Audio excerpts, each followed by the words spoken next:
In this episode, we're heading back to 1987 as Guns N' Roses delivers a knockout punch to rock and roll with their debut album, Appetite for Destruction. Stay with us. Welcome, friends, to the 3324 podcast, your final destination. You've hopefully checked out all the other different music and movie podcasts, and you're tired, and there's one more left, and it's us. Mm-hmm. And then you don't need to go any further, Eric. Is that a fair assessment? It's a very fair assessment. Right. This is the final countdown. What do they say? Like in the pizzerias on the pizza box, you've tried the rest. Now try the best. There you go. Right? That's usually on the box of pizza. Right. I think we can steal that motto. You've tried all the other podcasts. The last one is going to be the best one. So join us on social media, won't you? At 3324 podcast. That works on Instagram and Facebook. A lot of good information, a lot of great community there, which is a lot of fun too. Half the fun is me seeing what other community members post and what information they share and what they like. So it's kind of a neat. It's not just us downloading info. It's very much a back and forth. So we've got a special guest with us. I got into the DeLorean. I went back to 1970 something to Springhurst Elementary School. Oh, and I plucked my good friend Rob Prisament out and brought him back with me. We've known each other, Rob, since second, third, first, somewhere in there. And when you live in a small town, if you don't move, you go through each grade with you literally spend a lifetime with these people, especially in a town where we came from that was very small. Everybody knew each other, even if you weren't in the same classes. So suffice to say that Rob and I knew each other for pretty much throughout our childhoods, and as a music lover, I tended to gravitate towards those people more so in high school. Once I got into music, and Rob was one of those people. In addition to Eric came sailing in around 7th grade. He kind of swooped into the scene. Yeah, moved from Yonkers to Dobbs, Yonkers. So, Rob, welcome aboard. Welcome to the show. We appreciate this. Looking forward to it. Thank you. Pleasure to see you. It's great having you. Yep. And a little story. I don't know if Rob remembers this, but it may sound familiar to Rob. Back in the day, he gave me a Jimi Hendrix cassette tape. He dubbed a copy of "Are You Experienced" for me, and that was my first introduction to Hendrix. And it was because of that. That was. Did you enjoy it, Dean? Did you like the tape? I did. I remember when I played it for my brother, and my brother, my brother got mad at me. He's like, "What are you listening to that stuff for? Like, what kind of music is that you're listening to?" I'm like, "Oh, really? Yeah. Wow. Yeah. Oh. Yeah, I remember that. He kind of got a little angry, like he didn't. I was like. Because at the time that was a little, not in the lane of what we were listening to, but Rob was always good for the Van Halen. He was good for the Rush. So we were very simpatico in our musical taste. So that was always, like I said, it was in high school. It was good to have a circle of friends that you shared some common interests with, and it made life a little bit more bearable. Yeah, absolutely. We had some classes together too, Rob and Adam Barish, our good friend Adam Barish. And we would talk again. Yeah, the same thing with Meads. We would talk music. We'd bring in cassettes and listen to like study hall. We'd have our little cassette tape recorder. It wasn't a boom box. It was just a little shitty, tape recorder. And we'd sneak in our cassettes and we'd listen to music. Talk music. Yeah, it was just good times. And some 40-something years later, we're still talking about music. We're still talking about and we're still talking about the same music. Yeah. So the more things change, the more they stay the same, I guess is the motto. But thank you so much, Rob, for taking some time to talk about this this great album. This is great because it's kind of a twofer. The episode previous to this, if you're listening to them in sequential order, our previous episode was The Lion and the Cobra from Sinead O'Connor, which was a debut album that came out in 1987. This album, Appetite for Destruction from Guns N' Roses, is their debut album, which also came out in 1987. If you listen to that, go back and listen to that episode, check that out, because this is going to be a very different story. we talk about in our stats, album sales, and all that kind of stuff. Yeah. The story of Guns N' Roses is probably a polar opposite of the Sinead O'Connor story. So let's get into it. Let's get the stats going. Let's get that out of the way. And then we'll start digging into this and we'll see what we come up with. So this was released in July of 1987, produced by Mr. Mike Klink. There were 5 singles released from this album. It's So Easy, backed with Mr. Brownstone, which was in the UK only. Mm-hmm. Welcome to the Jungle, Stateside, hit number 7. Sweet Child of Mine, hit number 1. Paradise City, hit number 5. And the Night Train took the Night Train to the edge of the charts and ended up at number 93. It hit number 1 on Billboard, but that was a year after its release. We'll talk a little bit about that. It wasn't a hit right out of the gate. It wasn't this explosive thing. It went 18 times platinum. Mm-hmm. That's over 18 million and 30 million worldwide. So it's one of the biggest selling albums of all time, and it might be the biggest selling debut album of all time, I think. Inducted into the Rock and Roll Hall of Fame in 2012. That was their first year that they were eligible. So they got right in. They got right in. So Eric, let's why don't you start us off with what's your interaction or connection, or when did you jump on the Night Train with Guns N' Roses? I can't say that I was a fan from the gate or right out the gate, much like the way the album was perceived. I think it was, when I was going to school in the city for audio engineering, we did a project and we had to pick a song to, make a makeshift video for, and it was Paradise City. And so that the song kind of stuck in my head, and because I had to listen to the song at least twice that in a session for like a week and a half, and so it really became an earworm. I became intrigued with the rest of the album because at that point everybody was talking about it. It was a monster. It was all over the radio. So I finally listened to it, and it's a formidable rock release. And I was really glad to see back to form, just raunchy rock in the style of like Aerosmith, vintage Aerosmith, or even the Stones, that kind of thing. It was just really a breath of fresh air at that point, because a lot of the rock acts of the period were very sort of glossy and sort of like glam. There was sort of the hair metal bands and that kind of thing.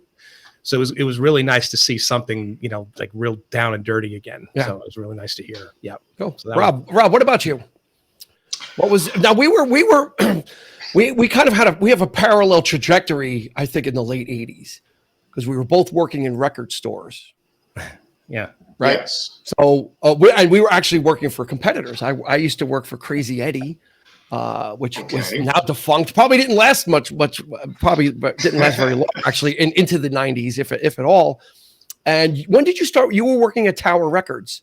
I was working at Tower Records for a long time. In 88, I started at Tower. But before that, I was working at Strawberries, which is a chain based in the Northeast. Yep. Mostly. So was that how you got exposed? Was that how you got exposed to GNR, or? Well, I was working at Strawberries, and Geffen Records wanted to get people to the shows so that it wasn't empty, and also have people hear their new artist. And it was about a month after the album came out, and the Geffen Records representative gave me 2 tickets to see them at the Paradise, which is a small club up in Boston. And I'd never heard a song off the album. I saw a picture of what they looked like, and they looked like they would be pretty good. And back in those days, I was going to 4 shows a week, so it wasn't a big stretch for me to go see a band I hadn't heard of. And I went down to the Paradise and was absolutely blown away by this band I'd never heard before. Wow. So that was post album release, right? But they, like I said in the beginning, it didn't hit number 1 for a year after it was out. So there was a lot of groundwork to be done for this band. Yes, there were a lot of paying their dues and playing small clubs. And I remember them being absolutely great and rough and raunchy. And I only knew 2 songs, which were Knocking on Heaven's Door and Mama Kin by Aerosmith. And the only song I left there humming that I thought was interesting was Sweet Child of Mine, because of the interesting intro on guitar. Yeah. And I read later that Slash said he was at a carnival and heard the organ calliope music and went home and tried to recreate a calliope on guitar, and that's what he ended up with. There you go. And it's one of the it's a classic opening riff. If it's not a classic riff, it's a classic opening to a song. Yeah. As a classic rock ELO loving, pop loving person, I went to go work at Crazy Eddie, and at the time it was full of metalheads. So everybody was wearing the black, they were wearing the chains, they had the long hair, everybody was in a band. And then I come in, kind of like pop music and all this other stuff.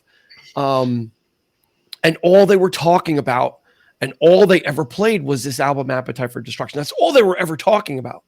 So I can't say that I may have found out about them on my own, sure, because in a year, everybody knew about Guns N' Roses. But they were just playing the shit out of this album. Like it was every time I'd walk in and Crazy Eddie's an electronics retailer, which we can't even compare to anything anymore because there are no electronics retailers. But basically, you'd walk in and there'd be the showroom of the TVs, the car stereos, everything, and then you'd walk into the record department. As you're walking through the showroom, they're playing Bon Jovi on the car stereos. They're playing, Wanted Dead or Alive. And then I'm walking in and then I get into the record department and it's Appetite for Destruction. It's totally dirty and grungy. And it's like a dividing. The people in the record department were not the same as the people that worked in the showroom selling VCRs and selling, boom boxes and everything. So I was exposed that way, just through almost it being I don't want to say forced in a bad way, being spoon fed, right? This album just kept playing. Yeah. Everyone they were so excited about it. So, everyone was advocating for it so heavily in a time where hair metal was the thing, right? We were in the throes of Motley Crue and Poison and those type of bands, White Lion and whoever it is. Whitesnake, Coverdale. But Guns N' Roses was different. There was something different about them. You said that, we've all said the dirty sound, the rock sound. I've always equated them to Aerosmith in form and function, right? In form that they're a five-piece band. Let's go through that right now because we didn't do that. You've got Axl Rose on vocals. You've got Slash on lead guitar. You've got Izzy Stradlin on rhythm guitar, Duff McKagan on bass, and Steven Adler on drums. That's the same type of lineup as Aerosmith. The front man, the virtuoso lead guitarist, the laid back rhythm guitarist, and the rhythm section. So there, the DNA is there for that same type of, and Axl Rose with the scarves and everything. So there's some, you can kind of see that there. And 87 was when Permanent Vacation came out, which was Aerosmith's comeback album. But Dude Looks Like a Lady. Yes. So there's a lot going on in 87 with this group that no one wanted to hear though. They didn't have. And they toured with Aerosmith. Yeah. I saw them open up for Aerosmith. I'm sure that was a very clean, drug-free backstage area. Well, I saw them open for Aerosmith as well. We'll get to that in a little bit. We'll talk about some of the shows because you and I think we've seen them quite a bit. That's interesting that they toured together, if I may interject. Because I would have thought that Aerosmith would have thought of this band as a sort of being threatened by them because they were so much alike. And like Dean says, and just the way that their look and their form. It's interesting to see that they would actually pick them as their opening act. And I would imagine that they probably turned a few heads and people were probably really digging what they were doing. Because it was fresh, it was new. Yeah. It was, exactly. That's what you hit it on the head. You have to think of it this way. Aerosmith was in their second coming, right? They had, in the early '80s, they got rid of Joe Perry. They had Jimmy Crespo, and that didn't work. And then Joe Perry came back for, I think, Done with Mirrors, and then they were dormant, and then they come back. Run DMC brought them back with Walk This Way. Yeah. So Aerosmith kind of comes back with Permanent Vacation. They need something to connect to these younger audiences, right? Because at that point, even though it's 30 something years ago, they were a relic of the 70s for all intents and purposes, right? Yeah. By getting a new up and coming fresh band, just so happened to emulate them in some way, kind of makes sense. It's kind of a smart thing, right? Because you're getting the younger kids in, and they're getting exposed to this new band, Guns N' Roses. And then they're kind of getting to see the grandfather or the father of Guns N' Roses, Aerosmith, the ones that originally did it. So did they come out together at any point on the show? That like the members of Guns N' Roses come and play with Aerosmith? No, okay, no. Yeah. But later, like 10 years later, Aerosmith did come out and jam with Guns N' Roses at some shows in Europe. Interesting. Yeah. So this album comes out. Not a lot of it kind of comes out and it gets a little bit of push from the record company, but it isn't really doing much. So it's kind of like, okay, Guns N' Roses thinks, okay, this is as far as we're gonna go. They didn't really get a lot. MTV, was kind of reluctant or didn't want to play any videos. So one of the executives finally said, listen to MTV, like, just play our video once, 3 days in a row. Just do that for us. And they did it, and they played it late at night, and the response to Welcome to the Jungle was phenomenal. People were like, "Oh my God, who is this? What is this?" And then it took off. That was the thing. Is at first it wasn't a whole lot of support or belief behind them. But then once that one song took off, Welcome to the Jungle, boom! Then it was on like Donkey Kong, which and. Again, we talk. I was saying, Motley Crue and Poison, and a lot of those bands are all kind of they talk about partying, right? They talk, the songs "Girls, Girls, Girls" and "Shout at the Devil." It almost seems gimmicky, Absolutely. With Guns N' Roses, with Guns N' Roses, I always felt that this was kind of real. Like it was more. They were dirty and right. It wasn't. They were. It wasn't glamour. Girls, Girls, Girls from Motley Crue was like glamorizing strip clubs. Guns N' Roses wasn't glamorizing the stuff they were doing. It was just kind of like a fact of life, Mr. Brown's song about heroin, Yeah. They were walking the walk. They were just they were singing about it, but not promoting it. It's kind of like, Yeah. So I always thought that was something a little bit different, and then just the makeup of the band too. Like I said, they just the way they were set up with double guitarists. Most of these glam and hair bands were with some exceptions were 4-piece. Guitar, bass, drums, and a lead singer, and you kind of trot them out there. A lot of slick production. A lot of help. And the big bombastic production. Studio. Drums that sound like cannon fire. That was like the big thing. Like those drums that just sound like they're firing cannons into a ship in the Revolutionary War. This was a little bit more downplayed, right? It was a little bit less produced, which gives it that more rock and roll feel and not the slick feel, right? Rob, would you agree with that? That kind of the production also played a part in this a little bit in giving it that authentic feel and not that overblown 80s? Quite a lot. And what I compare that production or the opposite production to is Def Leppard, with their first 2 albums, they sounded like AC/DC. They were a hard rock band, and I loved them. And then Mutt Lange came in and added keyboards and strings and made them commercial, and they sold 1 billion albums. Yeah. So I'm not sure whether it's the producer, whether it's Mike Klink, or the band said, we don't want to sound overproduced, but they kept the rough edge. Yeah.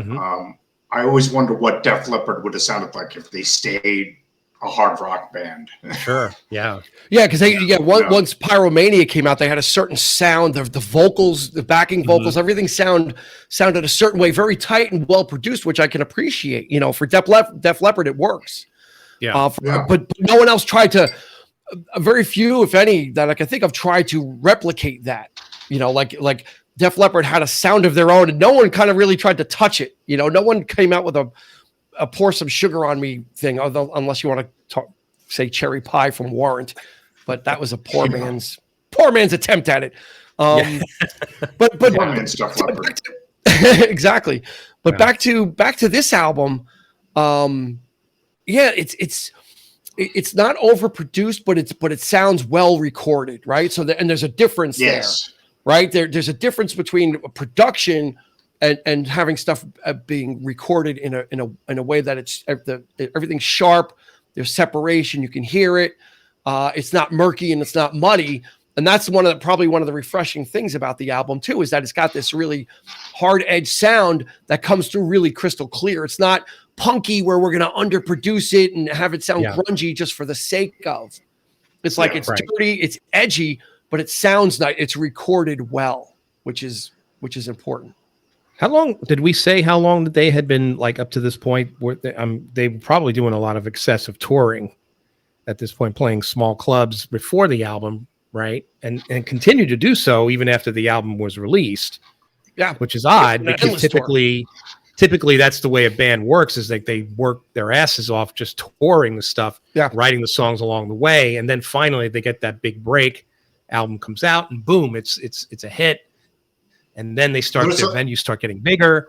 A little bit of this case that was a little bit of a story to that is that they worked just on LA on the Strip, got very big there and got signed to Geffen and started working on this album. But to keep the interest alive, they released an EP called like Suicide EP, which had 4 songs on it, 2 covers, 2 originals, and it was a live EP, and it was on their own label.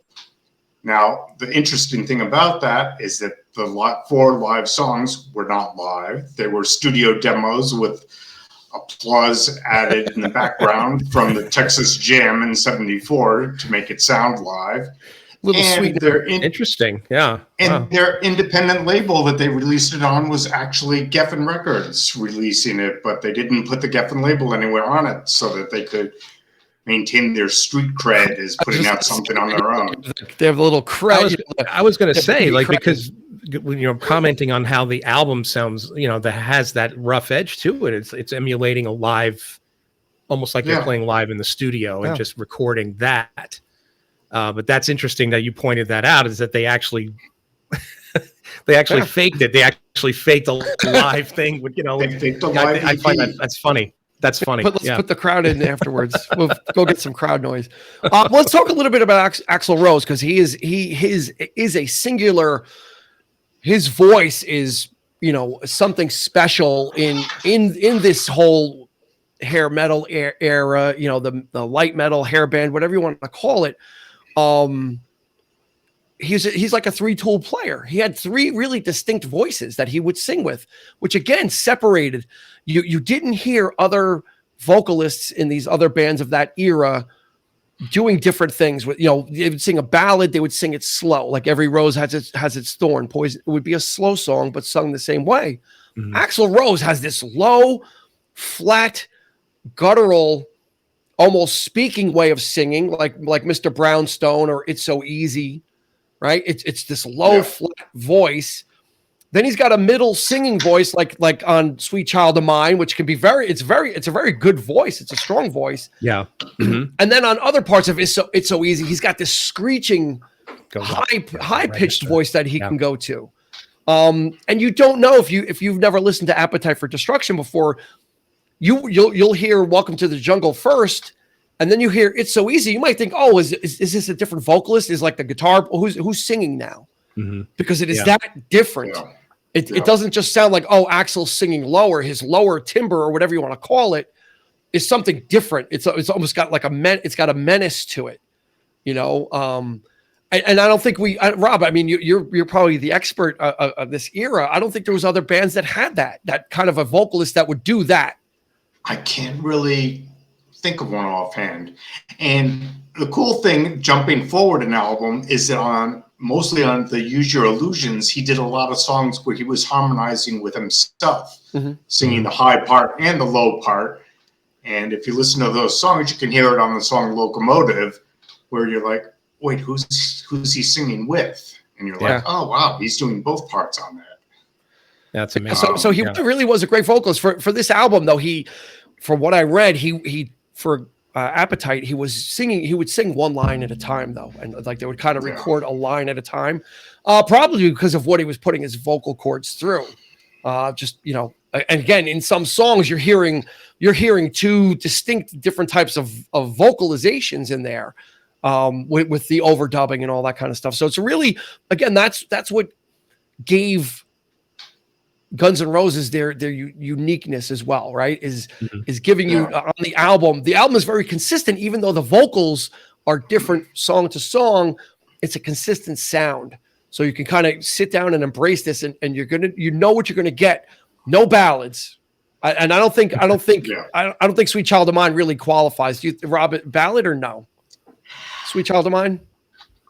I don't consider it one. They actually kind of consider it a ballad because I read that they were going to put November Rain on Appetite for Destruction, but they didn't want to have two ballads with Sweet Child. Yeah. So they put it in the tank for Illusion. Well, so if you don't consider Sweet Child of Mine a ballad, there's no ballads on this album. Correct. Right. I'll buy that. It is just one song after another, not very repetitive. It moves. This album just kind of motors along, carries you from one song to another. You know, It's So Easy, Night Train, Mr. Brownstone. You're going through just really great, strong song after song. Like not a whole lot of filler on this album. I really like when I sit down and listen to it. There's no song you have to skip. Yeah, I'm like ready for the next one. It's like what is it? What are you going to bring next? You know, because they do it so well. You know, you've got Steven Adler on the drums. For this album, he would appear partially on Use Your Illusion 1 and 2, or was he gone by then? No, Matt Sorum would be on there by then. Matt Sorum was on that. Yeah. The interesting thing about having some drug problems and the interesting thing about Steven's playing on Appetite for Destruction, and is apparent also in some early videos of them playing in Los Angeles clubs, is that he didn't use a mounted tom. If you listen to the album, all the fill-ins he does, including songs like Mr. Brownstone, which have a ton of drums in them, it's all snare drum and floor tom. Every fill, just if you're a drummer, listen to the album and you'll hear no toms, and that's kind of cool. That's kind of different. It is cool, as opposed to like a Neil Peart or something who's like 50,000. From the drums, a sea of drums, half-inch tom to the 2-foot tom. Yep. You know, so and Steven Adler, had his share of drug issues. They tried to make some ultimatums. Hey, get yourself cleaned up, or else. He couldn't get it together, so they dismissed him. They got Matt Sorum, who was at that time with the Cult, and that's when the cracks started to show. You know, the one of the, as great as Guns N' Roses was, they imploded just as quickly. You know, Izzy Stradlin, the rhythm guitarist, would say once Steven left, that they lost a little bit of their swing. You know, he felt that Steven was a really good swing pocket style drummer that brought something dynamic to the band. And then once you're already slotting in and out players, it's not good for, the problems that they were having internally. They start to get known. We'll talk a little bit about the shows. For some reason, Axl Rose felt it was a good idea to wait 60 minutes to come on after the opening act, or even sometimes longer than that. Once they got big, once they were the headline, and when you're the opener, you're not pulling that kind of stuff. You're on time. You're on time. You're starting. So that'll lead me to my first encounter with Guns N' Roses live was 1988, August of 1988. I was known back then as the extra guy. So if there was always a ticket, if people had concert tickets and someone couldn't go, they would call me, "Hey, you want to go?" And I would go. I saw Journey that way. I saw a lot of groups I saw Styx that way. Yeah. I saw a lot of groups as the extra guy. So it was at Giant Stadium, and it was Deep Purple and Aerosmith was the show. But that show had gotten canceled and was rescheduled for August. So they had added this new group as a triple bill called Guns N' Roses. So we got there early at Giant Stadium, and Guns N' Roses came on. And if you look at the Paradise City video, any of the black and white footage, the color footage was filmed at the Giant Stadium gig where I was, where no one was there yet. So if you look at the video, that's always filmed from them facing the front, not the crowd stuff, because there was barely anybody there. They were just kind of going through their set, doing what they had to do, and kind of getting it done. And then Deep Purple came on. And by that time, it had started getting dark at the state. It was like a long day. It was like a long thing. And Deep Purple comes on, and I'm sitting in my seats, and I was like back from the, I was probably like on the opposite side of the stage on the 20-yard line on the other side. So I was really way back. And I look across, and I see someone lit the seats on fire during Smoke on the Water during that concert. And then these seats are like, so it's at night, and all you see is this fire across the other side of the stadium of these seats are on fire, and they're playing like Smoke on the Water. And I was like, okay, all right, I'm here. That's and then Aerosmith came very nice, all the way in the rafters to boot, right? No, we were down low. We were far back, but we were kind of down low. It wasn't the worst seats, but it was a long day. But Guns N' Roses came on, and no one had really heard of them. This was, August of '88. The album had just hit number one. Yeah, because I think it hit number one the week before, so they were still kind of getting up to speed with stuff, and still that opening band, right? They kind of threw them in on a triple bill with Aerosmith. So Rob, you said you first saw them before that, right? When they were kind of up and coming. I saw them a few times before that. Yeah, I saw them at the club, as I said. The second time I saw them at a theater in Boston called the Orpheum, which is basically the same as the Beacon in New York. Yeah. Then I saw them open up for Aerosmith, and those were the 3 Appetite for Destruction shows I saw. Yeah. I ran into them again in June of '91 at Saratoga Springs. So they were a big band then. At that point, they were the guys. I think Skid Row was opening for them, and I actually appear on Use Your Illusion on the album. So I'm on the song "Get in the Ring," which isn't really much of a song. It's more of a rant. They got you kind of that song doesn't age well. It's not "Use Your Illusion." It's not on "Appetite for Destruction." He was just railing against everybody that hated them, and Circus Magazine and Hit Parade, whoever it was. But anyway, we were at the show, and Axl comes out and he goes, we need you guys to chant for us, chant Guns N' Roses. And they had us chant it for a certain amount of times. I said, okay, stop. And then they said, we need you to chant the words "Get in the Ring." So we chanted the words "Get in the Ring" for however long. They said, stop. Lo and behold, that was the only time they did it. I looked this up. It was the only time they recorded it, and it's on Use Your Illusion. So I'm there. I never got it. Rob, never got a royalty check. No. What do you think that's worth? Is your name inside the album? Is there a class action lawsuit with me and everybody else that was at Saratoga Springs that day? I think you could. I didn't sign a waiver. I didn't sign a waiver. I think you've got something there. A little too late. They're gonna be like, yeah. So back to Appetite for Destruction. Once they hit number one, I think that's when it really took off, right? Because that's when Sweet Child of Mine. Welcome to the Jungle hit number 7. Sweet Child of Mine hit number 1. Paradise City hit number 5. So there was a stretch where people, they couldn't get enough. Then the album took off. So, again, you're talking 10 million or 18 million. I'm sorry, 18 times platinum for a debut album. It was just throwing a match onto a pile of gasoline. Just totally exploded like nothing else we'd seen before. And the best-selling debut of all time. I believe that record still stands, I believe. So they kind of put all these other bands on notice, right? All these other bands in that hair band, era, Wasp or, Striper and Winger and all these other things. Like there was nobody that could touch Guns N' Roses. Like they seemed like they were living that the excesses that they sang about for real, and it wasn't like gimmicky. But it would rear its ugly head, right? Because Axl Rose would start to complain about that, like, "Hey, you guys are just getting out of control with it." You guys, the other bands, they had to kind of up their game, I think, a little bit, and I don't think they ever did. But, you're right. You got to feel bad for Steven Adler. If you get kicked out of Guns N' Roses for doing too much drugs, that's got to be pretty darn bad. If they're issuing ultimatums. So and I think at one show Axl was just railing against everybody, like, you guys are just out of control. You're doing, I guess, there's something to be said for self-awareness, but they were purveyors of that lifestyle, though. Their music was singing about it, speaking about it. So it's kind of like, it makes sense. I don't know if it makes sense that they were having these issues, but or Izzy Stradlin certainly wasn't, the rhythm guitar certainly wasn't in on that as much. He was becoming disillusioned. Axel, going on stage 90 minutes late, that starts to become a problem. They became their own worst enemies. What was the reason for that?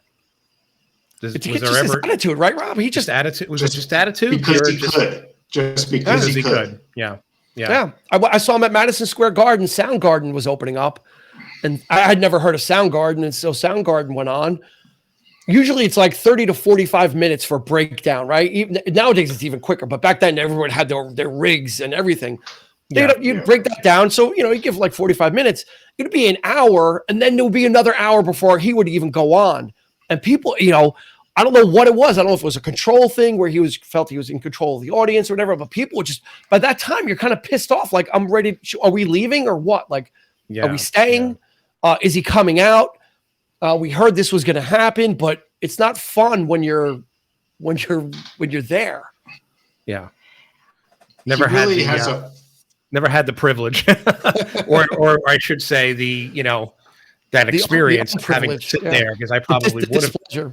Yeah. So that I don't know. That sucks. But for bands that, embrace your popularity, but I mean, for God's sake, it's just like night and day. You're coming from playing small clubs to big arenas, and you put. It might have been rebelling against that. It might have been rebelling against the label, or doing. Rob, what do you think? Like to piss off the label, because they certainly don't want to piss off the record buying public, right? Because we're the ones buying the records. And they don't want to piss off the promoter, or they're not going to be booked for the rest of the tour. That's true. Yeah. But they got away with this this was like he still does it, right? He still does it now, I think. I'm not, I think he quit it when he was in his Buckethead days in the early 2000s and that kind of stuff. But the magic thing about Guns N' Roses live, and especially Axl, is that he was a loose cannon. Mm-hmm. If anybody in the audience looked at him wrong, held out a camera that he didn't want, he would just throw it on his mic, jump out into the crowd, start a fight, turn around and say, "The show is over. I don't like this crowd." If you look at old videos, done. The show's over. If you look at old videos, he's just spinning around like a madman, where you're surprised he doesn't spin right off the stage. Right. And that was always something amazing about those shows, is in the same way, if you're sitting on a chair in high school that tilts and almost falls back but doesn't, and you don't know if it's going to go back or forward, that's how their shows were. They could be absolutely, they could fall and wipe out and be a half-hour show and be the worst thing ever, or they could just rip it and be the best band that ever lived. And it was absolutely amazing. Yeah, and that's that was the danger of going to the show, right? You don't know what you were going to get. It wasn't like going to James Taylor. James Taylor's not going to walk off and be like, I don't want to play Carolina on my mind again. Don't ask. That he's going to do what he's going to do. Yeah, he's going to show up. Of course. Rob, let me ask you this, Rob, because I always, when I think about, we've on our previous episodes with Eric, we talk a lot about the grunge era. And we talk about the 80s, right? And the gap, where 91, you started to see, Nirvana and Pearl Jam and this and that. And, from in my mind, right, I draw that distinction. Guns N' Roses, I don't link them with the hair bands. Would it be a fair assessment? This is my assessment, that Guns N' Roses was kind of a stopgap, almost a bridge. They were not grunge, but they represented something a little dirtier that grunge would take. Grunge did not take the clean makeup, teased up hair that the hair bands did. And Guns N' Roses was that in the very beginning, but then they kind of evolved into something a little bit more, something a little different, right? They tried to evolve with Use Your Illusion. Yeah. Do you see where I'm going with that, or totally off base? Yes. No, what you're saying is that, and I agree, Guns N' Roses is definitely one of them, but there are a couple of bands that were missing links between hair metal and grunge. And another band I consider Jane's Addiction, one of those bands, where they've got the heavy metal roots, but they just weren't. You couldn't call them heavy metal because they just weren't. You couldn't put them in a box. Yeah. And although I was never that big into the Chili Peppers, they probably fell into that missing category. I agree with that. Sure. Mm-hmm. Yeah, so I think there was some kind of those transitional bands that they're not grunge. Bridge the gap. Yeah, but they were kind of they were kind of like that in betweener, the kind of the space filler, you know, and especially with you know, when Guns N' Roses after post Appetite, a lot of the stuff for their follow-up, Use Your Illusion, was actually written during the Appetite for Destruction era. So like you said, you mentioned November Rain earlier. A lot of those songs they had kicking around, so that but it was a more ambitious thing. Let's not only release a double album, but it's not really going to be a double album. It's going to be 2 single albums, but we'll release them on the same day.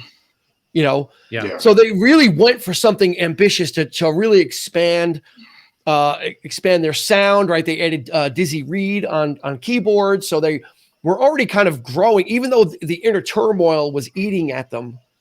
They were also trying, you know, Axl Rose was asserting more control, which probably was the mistake of probably trying to do that a little too early. I think, you know, someone's got to be the leader, but I think he was probably grabbing too much too soon, you know, and with his erratic behavior, it becomes, okay, it becomes like almost an untenable situation. So Izzy Stradlin would leave not long after Use Your Illusion was released. He's like, he headed for the door. So now you've got the drummer out, you've got a guitarist out, you've got a keyboardist in, you know, now then it starts to not be. At what point does it start to not be Guns N' Roses for you, Rob? Yeah. And then on the Use Your Illusion tour had different aspects to it. Most of the way into the tour, they started to have a whole horn section of like 5 different very hot young women playing the horns. Then after they did that, they did a Skin and Bone legs of the tour, which was just the 5 of them again. Yeah. And they would even bring a couch out for an acoustic set in the middle. So they tried all different incarnations to see, you know, which seemed to work the best or feel the most comfortable. Yeah, which you have to applaud that they weren't just going out and trotting out the same set list, you know, which bands do, or at the time that was pretty popular. Right. It's like, okay, here's our set list, here's what we're doing, and we're gonna go from town to town and do it. So by them doing that, you gotta kind of appreciate it. We talked about November Rain from Use Your Illusion. We'll get back to Appetite, but there is a there it is. There's a good bell. We've got a Jeff Lynne connection for November Rain. Originally, and if you listen to that song, it's an epic song. It's like 7 or 8 minutes.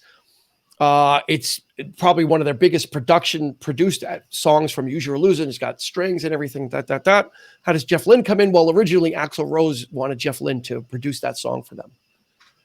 I don't think I can imagine that. I think my head might explode. I don't know if that was, you know, they need to treat him with, you know, the right way. What he was thinking about was ELO in the 70s at that point. So he was definitely influenced, but he wasn't doing that anymore. No. You know, at this point he was a producer, but he has a very, you know, stripped down production sense and style, and it's at time, close to the chest. And you know, so Jeff, I'm sure, probably was like, no, we're just, he wasn't into the lush production. Yeah. I don't think he had that. I didn't think he had the time. I think that's what it was. In 91, he was getting pulled 6 ways from Sunday. So it might have been interesting to see. Yeah. It would have been interesting to see, but he might have been like, I just can't. This is too much. You know? or maybe he said, you know, my friend George Harrison said, no, I can't do it. Yeah, so, there you go. But let's get back to Appetite. Rob, what songs stick out for you besides the hits? I mean, the hits are the hits. And they're undeniable, right? Welcome to the Jungle, Paradise City, Sweet Child of Mine. Those are like 3, but there's a lot of other minor hits as well. What are some of the minor songs that really kind of do it for you? For me, those 3 are the top tier. Yep. The second tier for me, very close behind that, Mr. Brownstone, I think is one of the best songs. I'll give you that one. In that area. They're always opening the shows these days with It's So Easy. So that's definitely up there. Night Train is definitely up there. And gotta love the lyrics. I've got a Molotov cocktail with a match to go. I smoke my cigarette with style. Yep. That's it. Yeah. Eric, what about you? What do you have? I like my Michelle. I do like Paradise City is my favorite. That's a hit. But Mr. Brownstone, I love. Night Train. Yeah. So those are the big ones for me. But I don't know. I mean, it's just, again, a very well put together album, and consider the length of this album too, almost 54 minutes. That was pretty, not the norm. No, it's 12 songs, so stretching the limits of LP of an album too. LPs typically they're like 9 songs, maybe 10 at that point. But what could fit as far as time. You were that's right. For LPs, you were constricted by actual space, right, of what you could get in. And I was surprised that this was out on LP. I'm like, how did this get out on LP? Because usually like 45 minutes is a topper. Yeah, for an album to fit, without degrading. That's the thing, is you can get more stuff on an album, but then the space between the grooves gets thinner, that's right. And so you lose a little fidelity. And that's when it becomes a double album, because you have to put, you got to put them on all 4 sides.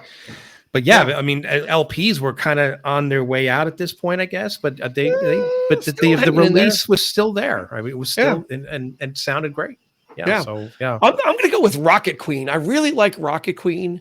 It closes the album out. It's kind of a different song. It's got kind of a different section towards the end. It kind of changes, so you're kind of getting a prototypical Guns N' Roses song in the beginning, and then it kind of changes up at the end. And I really kind of like. Again, I like that they're not afraid to try different things. So this is a very fast album. The songs are up tempo.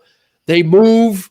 Axl Rose growls, screams, shrieks, and baritones his way through this album, which is one of the things that makes it so dynamic as well, right? It's not just I sing here and that's my vocal range and that's all I do.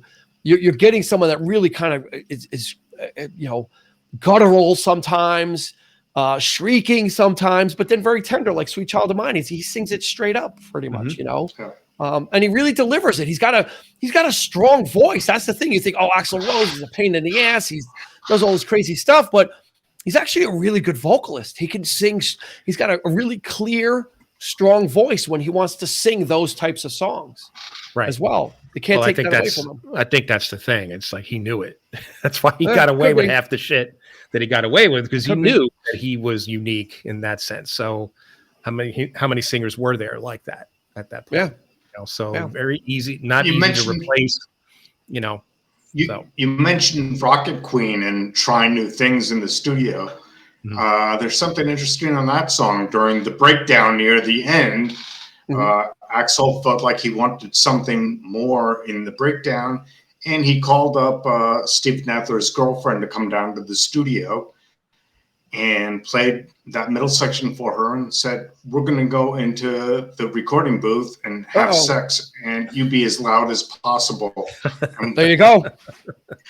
And that story is not refuted by anybody. She said, "That's me on the recording." That's her. Axl's like, "That's her on the recording." So that's different than a fake crowd noise.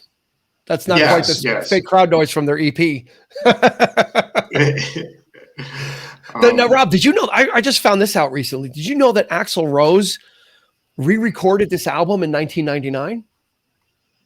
I never heard. He got whoever the group was at the time, whoever was in the group at the time. Who was it? Robin Thicke, Tommy Stinson, Paul Tobias, Josh Freese, Dizzy Reed, and Chris Pittman. He wanted to re-record it because in the 90s you had new recording techniques. They re-recorded the album. It was never released. Interesting. Is that something you'd want to hear? Would that be a weird curiosity, or would that be cringe? Like, nah, because that was Axl with the braids at that point, right? Yeah. And it's interesting because I knew Tommy, and he used to say that they had a beeper. The band had to wear a beeper all the time, and that Axl would page them at 3 a.m. because he had an idea, and they had to come over to his studio and play around with it. That they had no time to themselves. but they were paid very nicely. So it was you're on fine call. with them. But that's like being a paid employee though. That's not like being a band member, right? That's kind of like 100%. a hired hand, and that's what happened after they exploded, after Use Your Illusion, the group imploded into 1,000 pieces. Their next album was supposed to be called Chinese Democracy. It was going to be like their epic thing, and it became one of the greatest lost albums. It became like the Beach Boys' Smile. Like Chinese Democracy was supposed to be this album that Axl was working on for years and years. I remember that. It was like a long anticipated, they would announce it. Coming in 97, coming in 99, coming in 03. And then it finally came out in whenever, like 2009 or whatever it was. And everyone was like, oh, okay. Like the bloom was off the rose at that point. Like there was no, little inside joke off the rose, the Axl Rose. Guns N' Roses came and went, and they weren't even a band at that point. They weren't even a cohesive band concern. It was the Axl Rose project more than anything at that point. Because they were all there's a lot of animosity there. Slash is like, I'm done. I don't need this anymore. And he went on his own thing, Slash's Snake Pit and a couple other projects, hired Gunn on some other projects and did things. And Velvet Revolver, right? That was Slash and Duff. Sure. Yeah. With the late Scott Weiland, so they moved on, but Axl just still stayed he kind of went underground, like he's still working on this Chinese Democracy album. That's all that was ever talked about. It's like I'm still working on it. And you'd hear a snippet of a song or a rumor of a release date, and it would never come. It would come and go. And then it finally came out, and everyone's like, yeah, okay. See, that's the point where if you're that involved with the music and you're that, you can't alienate your fans at the same time, because there's nobody going to be listening to this when it's done, when it's all said and done. And that's exactly what happened. It's like nobody cared. Yeah, because there was nothing in between. Right. And it's, and right. There was like a 20-year gap of nothing. Right. Exactly. So it's just, at that point, people just, there are other bands we could be listening to, or and music. I'd rather listen to Velvet Revolver, because Slash he's a fantastic musician. And that's what people, when you get older, that's what you appreciate. It's not so much the acrobatics and the show that you start to appreciate what they're actually doing, and what they're creating. And, at least that's just my opinion anyway. But, so who cares that, he's keeping people waiting for 2 hours or whatever it is over a show. No, I want to hear music, and I'll go listen to another band. I'll go see another band at this point, and just, and know that I'm going to get what I want, out of that band, and bands who appreciate their audience. And it's just people who are so flippant like that about their audience is just, I don't get it. I mean, Dean and I experienced Dylan a couple of years back, and he, did the exact same thing. And it's just, we had to see him because, Dean got tickets, he, invited me to go, and we went. And I'm glad to say that I got to see Bob Dylan once in my life, but it was one of those shows that he was doing standards at that point, and he was literally mocking these standards. Like he was doing them in such a way that it was almost he was almost like making fun of it, and just pissing the audience was just so aggravated, so pissed off. And these are supposedly diehard Dylan fans who came to the show before he came on talking about Dylan and how many times they saw him, and you come to expect it's a Dylan, but even they were annoyed by it. They were pretty incensed. So it just goes to show, it's kind of like, it's people are only going to hang around for a certain amount of time. That's right. I have a Velvet Revolver conspiracy theory. Let's hear it. Tell me if this is in my own head. I've never looked it up on the internet to see if it's true or not. But their name, Velvet Revolver. Scott Weiland was in a band called Stone, and they went with Velvet. Okay. Guns N' Roses, Revolver. Stone. Am I just imagining that, or did they play off those two bands? It could be. Almost certainly could be a nod to both. I think. Or it could be. I would think maybe a nod to Velvet Underground and Revolver by the Beatles. Ooh, there you go. Nice. I think there you go. Now, if you want to, since you brought it up, Rob. You brought up. Well, actually, I brought up Velvet Revolver. I'm sorry. I'll take the hit for it. Velvet Revolver did a cover of "Can't Get It Out of My Head" by the Electric Light Orchestra. Well, there you go. There's another ELO, 2 ELO references for the price of 1. Let's talk about as we wrap up, let's talk about the Hall of Fame. So they get inducted. This is the sad tale that we've told on many episodes of the Rock and Roll Hall of Fame and the continuing animosity that was going on. So at that point, all things weren't well in Guns N' Roses land like they are now. Now Guns N' Roses tours. Slash is on stage. Duff is on stage. I don't think Matt saw him. I think they got somebody else. But the 3 original members, minus Izzy Stradlin, are touring, and everybody loves it, and it's a great time. But back in 2011, 2012, things were not so happy. So they get inducted. Everybody shows up but Axl, because he's got to pull that nonsense. He's got to be Axl. And again, I hate when bands do that. Yeah. It's and you could think what you want. You could hate the Rock and Roll Hall of Fame, but he thanked the fans. He goes, this is for you, all the fans. If it's for the fans, then swallow your pride and go and perform. Do 2 songs, walk off, and don't talk to each other ever again if you need to. Right. Sign a contract. We'll be in separate rooms. We'll sound check for 10 minutes. Whatever it is, do whatever you got to do, but then do that. Right? Yeah, if you're saying it's for the fans, this will, you guys got us in, then honor that. I totally agree. Yeah. It really it's a shame. Outside of them trying to murder each other, where you fear for your life, if you're fighting, great, you're fighting. Just you don't have to talk to each other. Do the sound check. You guys know the songs already. Roll through a couple and then go your separate ways. And put on a show. I often think that that's almost part of the lifestyle, part of the mystique of rock and roll to begin with, is that you have to hate each other.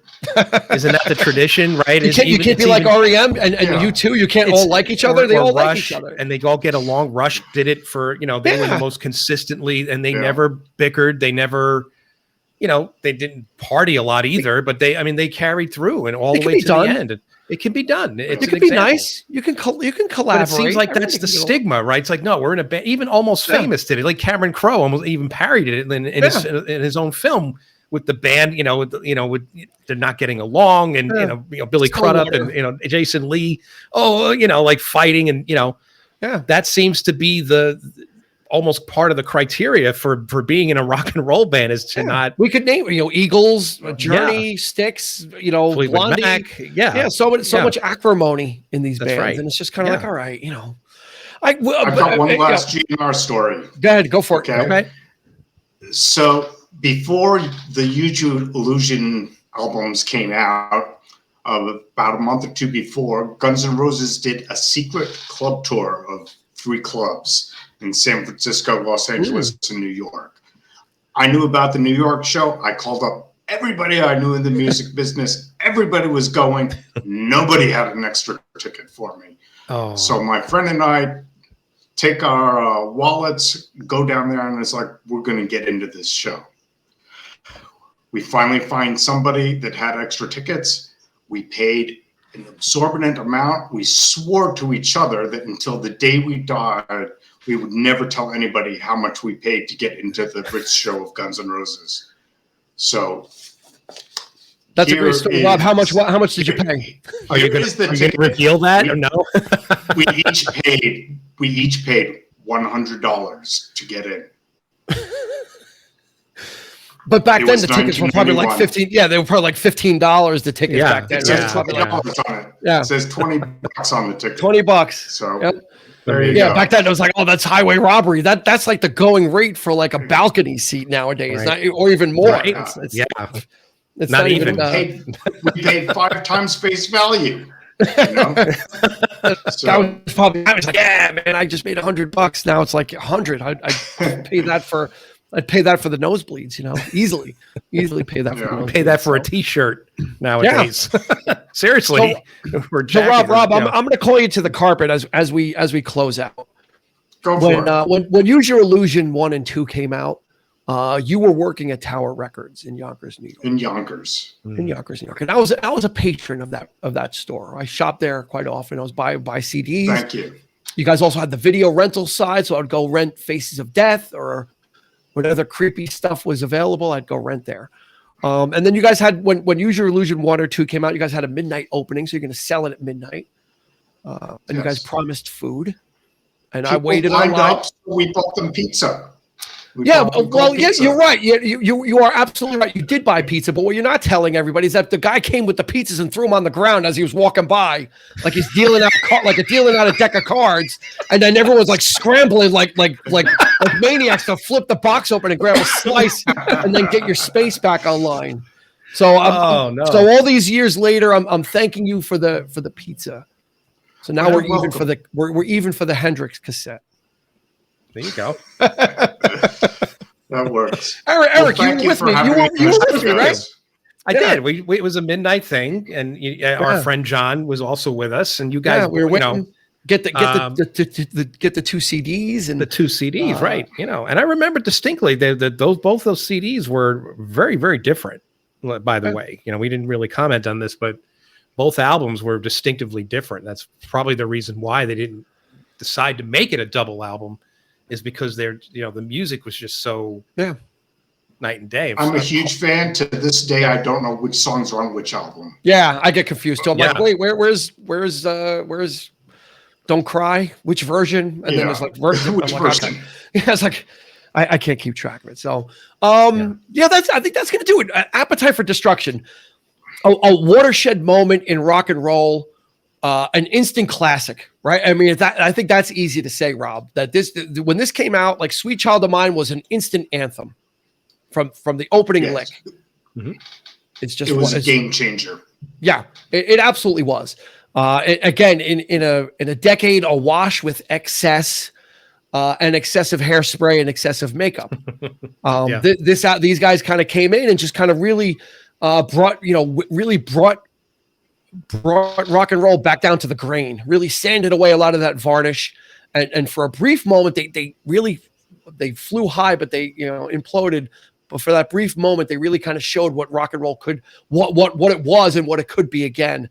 But looming on the horizon was grunge anyway. So, things were going to change, things were going to change no matter what. But Guns N' Roses they hit at the perfect time. With the right kind of music, and this album is immortal. It should be in everybody's collection. Whether if you're not a big metal or rock fan, have this one in as the obligatory. Then right, I totally agree. For credit, if you want to have the credit in your rock and roll collection or your music collection, have Appetite for Destruction. When people flip through, Guns N' Roses, huh? Oh, all right. You'll get that look of acknowledgement. So that's going to do it for this episode of the 3324 podcast. Robert Prisament. Thank you, my friend. Thank you. A pleasure. Thank you. Thank you so much. We'll definitely want to have you back on again. We'll get maybe we'll do if we do another Rush album, perhaps, or if we do the Scorpions, we'll dig up Rob Majorano and he can help us out. Okay. Oh goodness. Sure. That's right. If he's listening, Rob, how are you? But anyway, that'll do it. Find us on social media, won't you? At 3324 Podcast. That's on Instagram or Facebook. We've got video versions of this too, so you can go to YouTube and you can kind of see all three of our mugs and see what we look like. See what three classmates from way back when look like now, aged. And then we also do live shows every other week on YouTube and Facebook as well. So join us there. So for Robert, thank you very much. For Eric, this has been Dean asking you to please flip the record over and listen to side B. It's just as good as side A.